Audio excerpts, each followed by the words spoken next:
안녕하세요. 5주차는 빅데이터 분석입니다. 사용할 파이썬 패키지를 설정하고 데이터에 대한 계략적인 분포를 파악하며 피처 스케일링 후 빅데이터를 분석하는 다양한 방법을 알아보겠습니다. 그리고 가장 많이 사용하고 있는 방법을 실습해 보겠습니다. 5주차 강의를 시작하겠습니다. 5주차 학습 목표는 다음과 같습니다. 빅데이터 분석을 위한 파이프라인을 설명할 수 있다. 실습 데이터를 활용하여 빅데이터를 분석할 수 있다. 빅데이터 분석 준비 살펴보도록 하겠습니다. 빅데이터 분석 파이프라인이라고 하는데요. 저희 파이프라인 들어보셨죠? 석유 이송할 때 쓰는 파이프라인 이런 것처럼 쭉 연결되어 있는 것을 저희가 얘기할 때 파이프라인이라고 하는데, 여기에서는 절차라고 생각하시면 될 것 같아요. 프로세스. 그래서 빅데이터를 분석하는 프로세스는 어떤 게 있는지, 그 프로세스별로 어떤 기술들이 필요한지 한번 알아보는 시간 가지도록 하겠습니다. 빅데이터 분석을 하기 위해서 패턴을 표준화한 거, 요게 파이프라인이다. 용어만 기억을 해주시고요. 한번 절차 볼게요. 여기가 시작, 여기가 종료가 되겠죠? 그래서 데이터가 준비가 돼야 될 거예요. 그래서 소스 데이터, 우리가 기억하시나요? 원천 데이터라고 했던 거. 그죠? 피라미드의 맨 아래 들어가 있는 거죠. 그죠? 그리고 이 데이터가 준비가 됐으면 데이터를 한번 살펴봐야겠죠. 구성은 어떻게 되어 있는지, 컬럼은 어떻게 되어 있는지, 결측은 없는지, 그죠? 타입은 뭔지 살펴볼 거예요. 데이터를 볼 건데, 그래서 info라는 명령을 주고 있어요. 그래서 이 함수 또는 describe, dtype이라는 함수를 사용을 해서 데이터를 한번 뜯어볼 겁니다. 이 함수들은 우리 데이터 프레임 아시죠? 그래서 데이터 프레임을 이용을 해서 이 함수들을 살펴볼 거예요. 그런 후에 살펴봤더니 빈 값이 있네. 이상한 범위를 넘어간 값이 있네. 이 값들은 중복이 너무 많아. 라고 하면 삭제를 하든지 데이터를 바꿔야겠죠. 이런 작업을 우리가 데이터 클린징이라고도 하고요. 전처리 라고도 합니다. 데이터 전처리를 했어 라고 하면 데이터 클린징을 했어 랑 동일한 얘기라고 보시면 될 것 같아요. 그래서 결측값에 대한 처리, 이상값에 대한 처리, 중복값 처리를 하고 나면 이제 우리가 필요한 컬럼들을 뽑아내거나 아니면 그룹화를 하는 거죠. 앞서 그룹 바이라는 함수 들어보셨을 거예요. 그래서 이 데이터를 재구조와 그룹화하는 걸 저희가 데이터 탐색이라고 하면 되겠죠. 이 두 가지를 거쳐서 전처리가 끝나면 비로소 우리가 학습을 돌리든 아니면 시각화를 해서 유의미한 데이터 가치를 뽑아내든 이 과정을 들어가게 되는 거죠. 그래서 이 시각화를 통해서 기초시각화, 심화시각화를 통해서 우리가 알 수 없는 수식에서 발견되지 않은 결과를 뽑아낼 수도 있고, 아니면 바로 보고서로 제출을 한다든지 이렇게 사용을 할 수가 있겠죠. 그래서 저희가 이런 데이터 준비, 보기, 클린징과 탐색을 거치는 전처리, 그리고 시각화까지 한번 과정을 쭉 실습을 통해서 진행을 해보도록 하겠습니다. 자, 그러면 먼저 데이터 불러오기 어떻게 되는지 한번 볼까요? 혹시 read CSV 생각나시죠? 데이터 불러오기. 이 파이썬 같은 경우에는 GitHub에 데이터가 올라와 있어요. 실습이 가능한 데이터들이. 그래서 가장 많이 사용하는 데이터가 타이타닉의 사망자 확인하는 데이터. 좀 안타까운 데이터긴 하지만 이 데이터를 많이 사용을 하고 있어요. 그리고 주 사용하는 자료형은 데이터 프레임 사용해서 쓰고 있습니다. 여기 보시면 굉장히 녹색으로 링크가 보여지고 있죠? 이런 것처럼 데이터를 불러올 수 있다. GitHub에서. 여기에서 로컬에 있는 경로만 되는 게 아니라 HTTPS를 해가지고 원격에 있는 데이터도 불러올 수 있다. 기억하시면 될 것 같고요. CSV 형태로 되어 있으니까 불러오시고, 여기 DF라고 해서 데이터 프레임에 넣어줬으니까 DF를 썼어요, 저희가. 그래서 DF 해서 딱 실행을 시켰더니 전체에 891개의 로우가 쭉 올라왔네요. 이렇게 보여집니다. 여기까지 데이터 불러오기 성공하셨습니다. 그 다음 데이터를 불러왔으면 데이터를 좀 봐야겠죠. 데이터 구조를 좀 확인을 하려고 해요. 구조 확인할 때 사용하는 함수. 가장 많이 사용하는 함수니까 이 정도 기억해 주세요. info. 이 데이터 프레임의 정보를 보는 거예요. 그래서 한번 볼게요. 얘는 보니까 컬럼이 0부터 10일까지 12개의 컬럼을 가지고 있네요. 그죠? 12개의 컬럼을 가지고 있는 데이터 프레임이고요. 난널 카운트가 있어요. 그래서 여기는 널이 없는 것 같네. 뒤에서 보겠지만 여기는 숫자가 달라. 뭔가 이상이 있군. 이렇게 볼 수 있겠죠? 그리고 타입도 보여주고 있어요. 타입 같은 경우에 int 64 같은 경우에는 인티저, 뉴메리컬이라고 하는 그죠? 숫자가 될 거고요. 이 오브젝트라고 하는 거는 스트링 형태로 들어있는 거라고 생각을 하시면 좀 간단할 것 같아요. 그죠? 이렇게 각 컬럼이 가지는 타입과 널 상황까지 우리가 확인을 할 수 있는 명령어가 함수가 info입니다. 그 다음은 describe라고 되어 있어요. 얘는 조금 더 세세하게 데이터를 가지고 올 수 있어요. 우리 박스 플롯 생각나시죠? 25%, 50%, 뭐 75%? 그게 딱 여기 있네요. 그죠? 그래서 박스 플롯에 해당하는 데이터 범위 값도 가지고 올 수가 있고요. 요 유니크와 탑과 프리퀀시 요거는 오브젝트 컬럼에만 해당이 된다. 이렇게 생각을 하시면 될 것 같고, 이렇게 수치적으로 가지고 올 수 있는 건 이렇게 평균치, 뭐 표준 편차, 개수 이렇게 가지고 올 수 있으니까 필요에 따라서 이 디스크라이브를 한번 살펴보는 것도 좋겠죠. 그 다음은 저희가 인포를 통해서 결측값이 있는지 없는지 아까 잠깐 봤어요. 그죠? 그래서 결측값 확인하고 대체하는 거 한번 알아보도록 하겠습니다.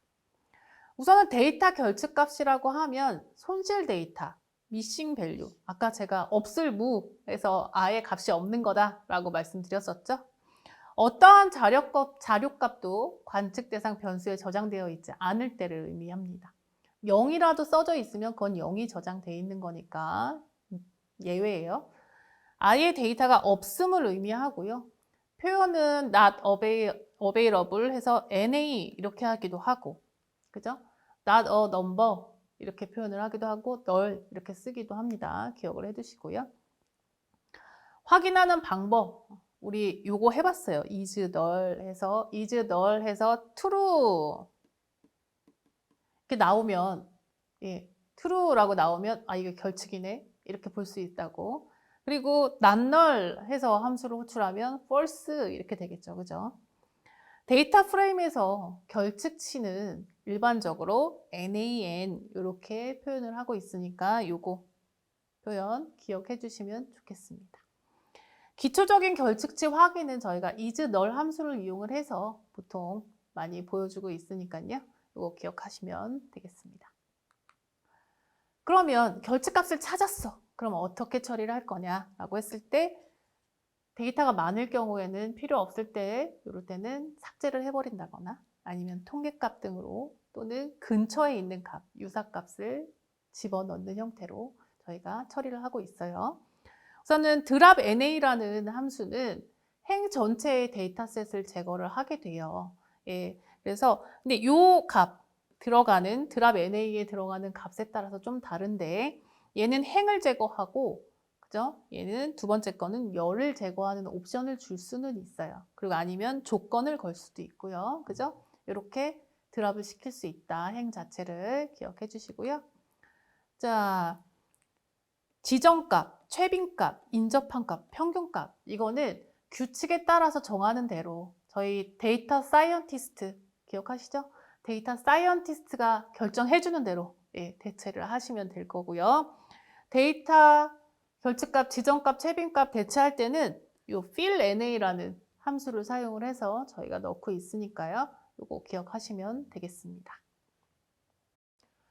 데이터 클렌징 사례 한번 보도록 할게요. 우리가 요 함수 처음 보시나요? 제가 앞서 설명드렸죠. 그 헤드 10 이렇게 되어 있으면 앞쪽에 있는 데이터 10개를 좀 읽어와 봐 라는 내용이에요. 테일 10이라고 하면 그쵸? 꼬리잖아요. 그러면 뒤에 있는 거 10개 가져와 봐 이렇게 볼 수 있겠죠. 그리고 우리가 데이터 프레임에서는 결측치를 NAN 이렇게 볼 수 있다고 얘기를 했었어요. 그리고 인포, 데이터 프레임의 인포 하면 컬럼 정보 가지고 올 수 있다고 말씀드렸었죠. 자, 그럼 우선 헤드를 통해서 확인한 결측값 한번 볼게요. 헤드 명령어를 줬어요. 10개 갖고 와. 그랬더니 어떻게 돼 있어요? 케빈 컬럼을 한번 볼까요? NAN이 엄청 많아요. 그죠? 그렇다는 얘기는 결측이 엄청 많다. 이렇게 확인이 될 거고. 두 번째 방법, 인포를 했어요. DF 인포를 했더니 에이지 쪽에, 나이 쪽에 개수가 다른 데보다 현저히 적네요. 그죠? 이러면 아, 여기에도 뭔가 결측이 있겠구나. 그리고 케빈도, 케빈은 엄청 적네요. 그죠? 그래서 이 세 개의 컬럼에서는 결측이 분명히 있을 거야 라고 확인을 할 수가 있겠죠. 자, 그 다음은 저희가 그룹 바이 했던 거 생각나시나요? 이 P클래스 같은 경우는 저희 이거 타이타닉 배잖아요. 그죠? 선실의 등급이라고 생각하시면 돼요. 예. 그래서 등급별로 한번 그룹 바이를 해보자 라고 해서 한번 검색을 해본 건데 지금 DF는 데이터 프레임이죠. 그래서 그룹 바이 해서 선실 컬럼명을 적어줬어요. 그래서 그룹핑을 하고 그룹별 사이즈를 한번 본 거죠. 그룹별로 개수가 어떻게 되나.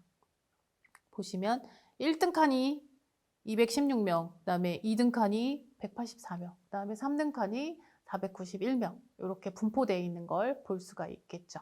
그래서 이런 식으로 데이터가 어떻게 구성되어 있는지 살펴보는 걸 데이터 탐색이라고 합니다. 그 다음은 우리가 찾은 데이터를 가지고 한번 시각화를 해봅시다 라고 했을 때 궁금한 건 그러면 요금별로 해서 어떻게 요금이 많이 분포가 되어 있는지 한번 보고 싶은데 라고 한 거예요. 그래서 요금 변수를 좀 가시화를 해보고자 해요. 중요한 거 임포트 매플로립 해서 가시화 했고요. 히스트는 PLT의 히스트는 히스토그램이에요. 바 차트는 여기가 이렇게 떨어져 있죠.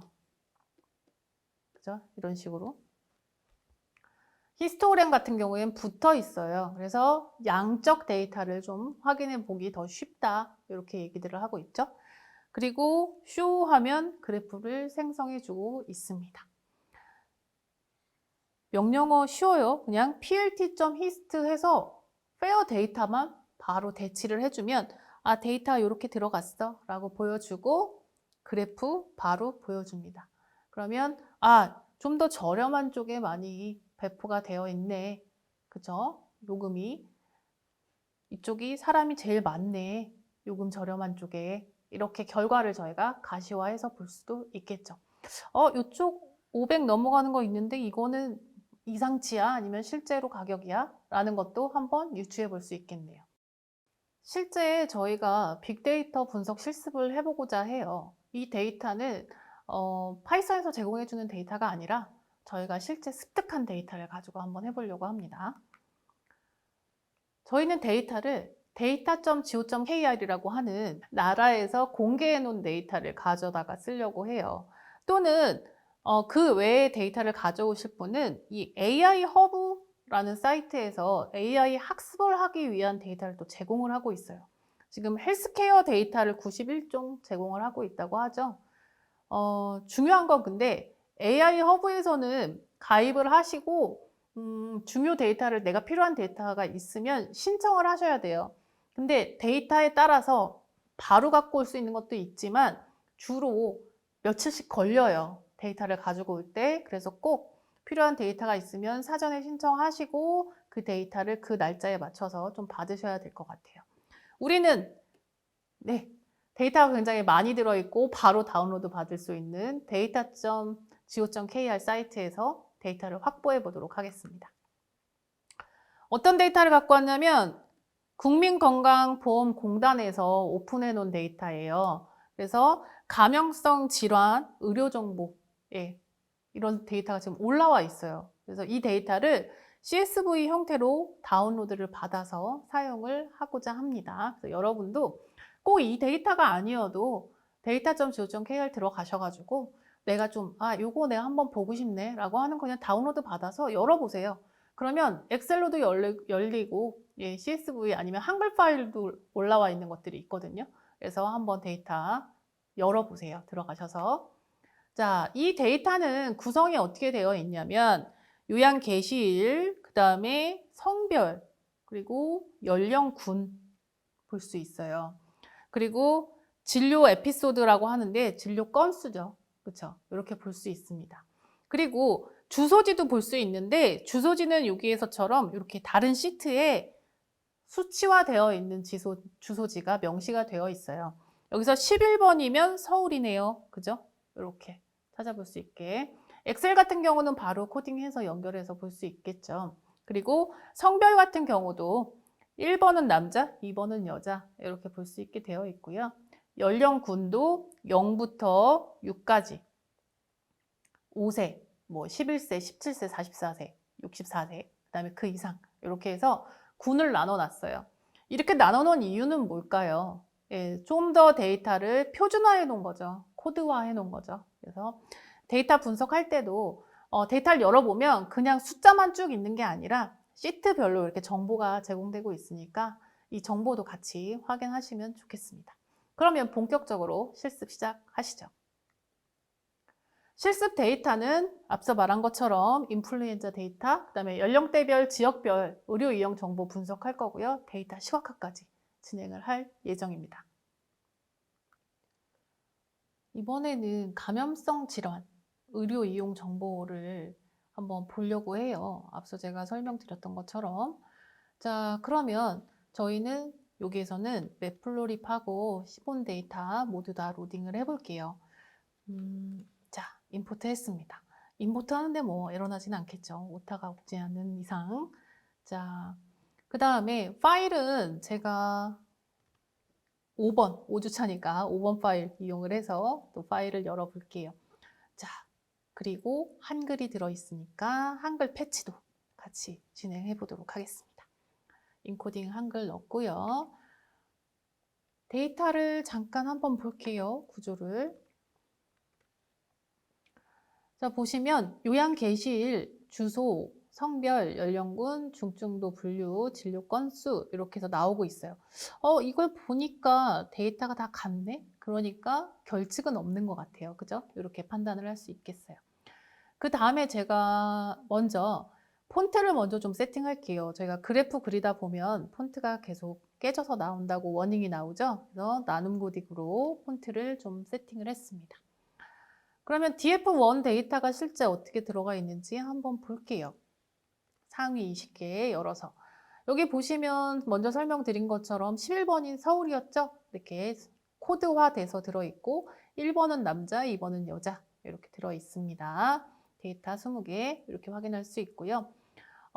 is null을 해보면 좋겠지만 어차피 예, 다 없을 테니까 예, 넘어갈게요. 결측 확인은. 그 다음에 인포보다 조금 더 자세하게 볼 수 있는 디스크라이브 한번 볼게요. 저희가 여기 이 데이터 같은 경우에는 뭐 평균이라든지 표준 편차가 중요하진 않지만 예, 다른 이제 수치가 중요한 데이터 같은 경우는 꼭 디스크라이브 명령을 실행을 해보시길 권해드릴게요. 자, 앞서서 혹시 기억나시나요? 여기 카운트가 나오는데 이 데이터, 지금 제가 올려드린 데이터는 개수가 69만 건이에요. 그러면 저희가 학습하기에, 테스트를 하기에 너무 많겠죠, 데이터가. 그래서 데이터를 좀 잘라와 볼게요. 앞에서부터 한 10,000개 정도 잘라서 예, DF2 데이터 프레임에 넣어보도록 하겠습니다. 자, 바로 들어왔네요. 그죠? 그러면 아마 앞에서부터 잘랐으니까 전체 시도 데이터가 안 나올 수도 있어요. 그거 감안하시고 한번 보시면 좋겠어요. 자, 그러면 이 데이터가 어떻게 분포가 되어 있는지 한번 보도록 할게요. 저는 우선은 시도별 진료 건수를 한번 보고 싶어요. 시도별로 진료 건수 차이가 나는지. 그래서 플롯이라는 걸 써서 한번 해볼게요. 자, 어떤가요? 뭐 이거 데이터가 뭔지 알아볼 수가 없네요. 그죠? 이 플롯을 선택하면 안 됐었어. 그죠? 그러면 그 다음에 뭘로 해볼까? 라고 했더니 이번에는 bar를 한번 써보고 싶어요. 똑같이 주소별 진료 건수가 되겠죠? 자, 네, 이렇게 바 차트가 올라왔어요. 위에서 봤던 플롯보다는 분포도를 좀 알기 쉽겠죠. 그렇죠? 아래쪽은 시도 코드예요. 우리가 11번이 서울이었던 것처럼. 그러면 우리가 25번 이상, 30번 이하는 어떻게 분포되는지 시도 코드랑 비교해 보면 여기 지금 41번, 2번쯤 되겠네요. 여기가 굉장히 많네요. 그렇죠? 진료 건수가. 예, 지역별로 우리가 진료 건수를 한번 볼 수 있겠죠. 아, 이걸 봤더니 그럼 나는 성별을 기준으로 해서 진료 건수를 한번 보고 싶어요 라고 할 수도 있어요. 그래서 성별에 대한 진료 건수도 한번 볼게요. 네, 결과가 나왔네요. 봤더니 우리가 아까 1번이 남자라 그랬고, 그죠? 센터가 1번이죠. 2번이 여성이라 그랬어요. 보니까 현저하게 여성에 대한 진료 건수가 많은 걸 알 수 있네요. 그러면 그러면 뭐 기본 데이터가 여성 데이터가 더 많은 거 아니야? 라고 생각을 하실 수 있으니까 저희가 그룹 바이를 써서 여성하고 남성 모수 비교를 한번 해보도록 할게요. 자, 그래서 그룹 바이를 했어요. 그래서 한번 비교를 해볼게요. 사이즈 비교를 했더니 남성하고 여성의 데이터는 뭐 몇 명 차이 안 나, 4명밖에 차이 안 나네요. 근데 진료 건수는 위에서 보시는 것처럼 그래프를 봤더니 어마무시한 차이가 나고 있어요. 그러니까 이것처럼 저희가 수식으로만 보기에는 데이터가 많아서 확인하기 어려운 것들을 이렇게 코드화해서 또는 그래프화해서 보면 빨리 확인을 할 수 있다는 거죠. 자, 그러면 시본을 활용을 해서 성별 가지고 그래프를 한번 그려볼게요. 자, 워닝은 무시하시고요. 자, 이렇게 보시면 성별 비슷했네. 처음 모수가 비슷했네. 이렇게 보여지실 거예요. 자, 그리고 박스 플롯을 써서 저희가 한번 진료 건수랑 성별도 박스 플롯을 한번 볼게요. 아이고, 이거는 저희가 시각화 도구를 잘못 선택한 것 같네요. 그죠? 이렇게 모든 시각화 도구가 유의미한 정보를 보여주는 게 아니라 이 상황에 맞는 시각화 도구를 선택해 쓰는 것도 굉장히 중요합니다. 그러면 저희가 다시 한번 DF2에 대해서 한번 볼게요. 그래서 요양 게시라고 이렇게 평균값, 시도, 성별값, 연령균 이렇게 다시 DF2에 저장된 거 보실 수 있죠. 그룹 바이 성별로 해서. 자, 그 다음에 이 DF2를 가지고 진료 건수를 가지고 시본으로 한번 저희가 디스트 플롯을 한번 보려고 해요. 플롯 종류가 굉장히 여러 가지예요. 얘는 다른 이 히스토그램하고 선 그래프가 합쳐져 있는 거라고, 플롯이 합쳐져 있는 거라고 보시면 돼요. 그래서 이렇게 분포도, 진료 건수가 얼마나 밀집하게 몰려져 있는지 한 뭐 10건 이하 쪽에 다 몰려 있네요. 그죠? 이렇게 확인을 해 보실 수가 있습니다. 근데 저는 또 이게 연령대별 진료가 얼마나 퍼져 있는지도 보고 싶은 거예요. 그럴 때는 자, 이렇게 진료 건수하고 연령군을 합쳐서 그래프를 한번 보고 싶네요. 네, 결과가 나왔습니다. 이 그래프만 보면 어떤가요? 예, 연령군이 0부터 이렇게 6까지 쭉 있어요. 그랬을 때 이 앞쪽에 10건 이하 쪽에 분포가 포함되어 있는 걸 볼 수가 있죠. 근데 연령군이 2 이상, 3, 4, 5로 넘어가니까 연령대가 점점 높아지니까 진료 건수가 높은 것들이 이렇게 높은 분포가 발견이 되고 있네 라는 결과를 한번 볼 수 있는 거죠. 그 다음에 다른 플롯을 한번 보여드릴게요. 똑같이 진료 건수와 연령군입니다. 자, 이걸 보면 앞에 그래프보다 좀 더 자세히 볼 수 있겠네요. 분포를. 그쵸? 그래서 3, 4, 5로 넘어가니까 0, 1, 2하고는 현저하게 차이가 나는 걸 보실 수가 있습니다. 자, 그 다음은 저희가 그러면 시도별, 성별 진료 건수는 어떻게 볼 수 있나? 자, 그룹핑해서 보실 수 있어요. 우리 그룹바이 배웠었죠. 그래서 시도의 성별 데이터 별로 썸을 해서 진료 건수를 한번 합쳐볼 수 있겠죠. 자, 그리고 인포를 한번 볼게요.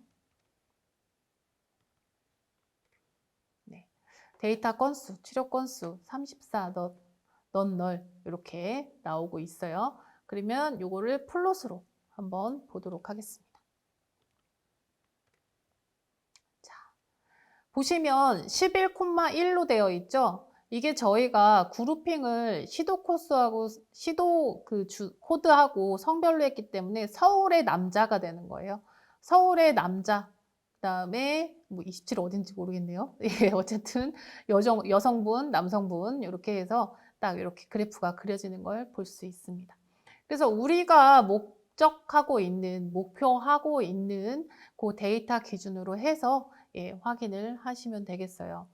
자, 그리고 나서 저는 레포트를 한번 받아보려고 해요. 그래서 레포트 받는 거 한번 보여드리고 마무리할게요. 임포트 하셔야 되고요. 자, 여기서 판다스 프로파일링 임포트 말고 Y 데이터로 한번 더 하라고 하네요. 그래서 Y 데이터도 했어요. 그리고 나서 폰트 다시 한번 세팅할게요. 이게 폰트 깨졌다고 하는 경우가 많아서 그다음에 레포트 한번 받아보려고 합니다. 자, 레포트 받는 거 어렵지 않아요. 이게 다예요. 그리고 경로 넣어주면 끝납니다. 그쵸? 자, 레포트 파일은요, 이렇게 HTML 형태로 나오고 있어요. 그래서 웹페이지 형태로 열어서 확인을 하실 수 있습니다. 아, 제가 폰트 세팅했는데 또 폰트 없다고 나오고 있네요. 다시 한번 폰트 세팅할게요. 이게 한글이 아직까지 원활하게 지원이 안 되기 때문에 한글 폰트를 좀 자주 세팅을 하실 필요가 있네요. 자, 다시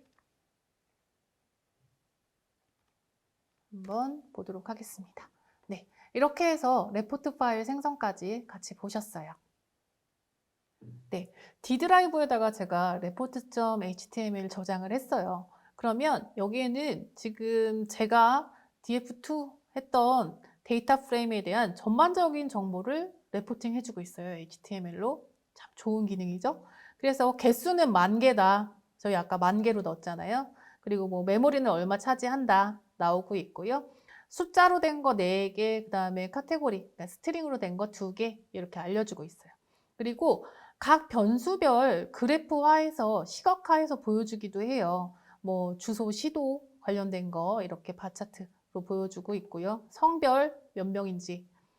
저희가 아까는 코드로 했지만 이렇게 레포팅 툴을 사용을 해도 저희가 찾고자 하는 정보는 어느 정도 예, 찾으실 수 있으니까 이 레포트 기능도 한번 확인해 보시면 좋겠습니다. 학습 정리 시작하겠습니다. 오늘 우리는 빅데이터 분석 파이프라인에 대해서 배웠고요.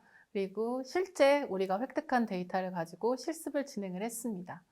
데이터 분석 파이프라인은 데이터를 준비하고 보고 또 데이터를 클린징하고 데이터 탐색하고 데이터 시각화를 통해서 우리가 필요한 정보를 획득을 하는 과정인데요. 그래서 데이터 클린징은 이 과정 중에서도 우리가 원하는 정보를 정확하게 획득하기 위해서 꼭 필요한 과정입니다. 그래서 결측값, 이상값, 중복값 등을 확인을 해야겠죠. 이어서 데이터 결측값은 저희가 not available, 뭐 null 이렇게 표현을 하기도 하는데 파이썬에서는 특히나 데이터 프레임을 많이 쓰죠. 여기서는 NaN 이렇게 표현을 하고 있으니까요. 데이터 보실 때 꼭 기억해 주시면 좋겠습니다. 이것으로 5주차 강의 마치도록 하겠습니다. 감사합니다.